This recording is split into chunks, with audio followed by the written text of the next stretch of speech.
Here's 5 things we all want to see in F1 25. The number one thing everyone wants to see make a return to F1 25 is classic cars. Some of you may argue that there's a licensing issue with using the older generations of cars, but I have the solution. If you load into a multiplayer lobby and you go to lobby options, usually you can select car category. In there you'll see the F1 World Car, or even just the current generation of F1 or F2 cars. And what you could do with this setting is add more car categories, which could extend to, for example, a 2020 generation of car, 2004 car, 1993 car, whatever you want. And to get around any licensing headache from EA, they could just leave them a blank canvas like the F1 World Cars are, just with different physics depending on each car. I cannot exaggerate to anyone from EA listening, if you bring back classic cars in this format, the amount of leagues that will do so many seasons based on whatever year of car you put in. I know for a fact that there's going to be leagues upon leagues that have a 2020 league, or a 2004 league, or a 1950 league. Probably going to be like one 1950 league. But anyway, which brings me on to my next point of the physics itself.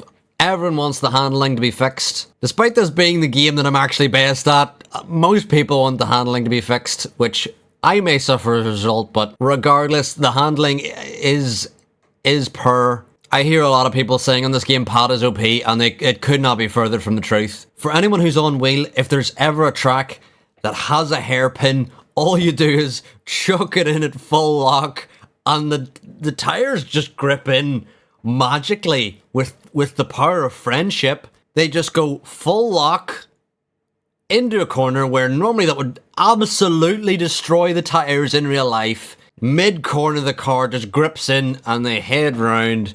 Meanwhile, if you're on pad, you physically cannot recreate that motion that wheel users have.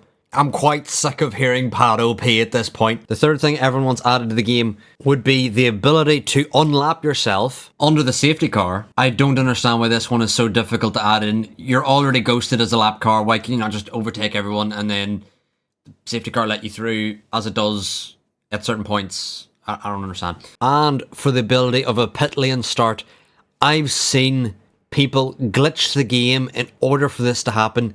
You should not have to glitch a game in order to get something that sounds as basic as that is, but for whatever reason EA have been unable to add this to the game. We're going to keep asking it for every year until you finally add it. The fourth thing that we'd like to add is the ability for anyone running a league to adjust the penalties that are given in-game. For example, you could adjust the amount of warnings it takes to get a time penalty through corner cutting. You can adjust how severe that penalty is. For example, you could do 3 warnings could equal a 5-second penalty. The fifth and final thing we'd like to add, which is surely the big money maker for EA, so listen up EA, look at the money, now back to me, now look at the money, now back to me, now look at the money, now back to me. That's right, we want old tracks put into the game, and you can release this via DLC, and people will pay for it, including me, and you would actually make it worth buying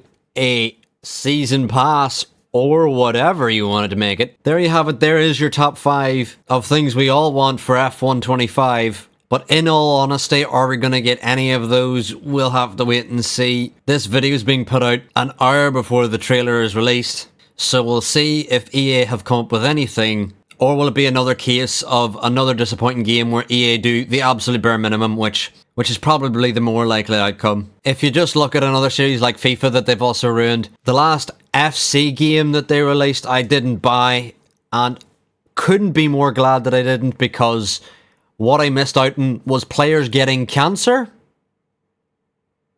And also the fact that the game was half price a month after release, which kind of shows you how horrific the sales were. And speaking about sales, the sales of F1 have been plummeting since EA's takeover. We'll have to wait and see if that continues for F1 25. But let me know in the comments if you've any more things that you'd like to be added to F1 25. There's many areas I haven't even touched on, such as career mode, etc. I'm more of an online player myself, so I'm just touching on the areas that I'd want to be added. For anyone who works at EA watching this, you'll quickly find out if you make a better game, you get more money. Just because I didn't like the way you said that, I'm actually gonna, just to spite you, I'm gonna make a shit game instead. Thank you for watching, and goodbye.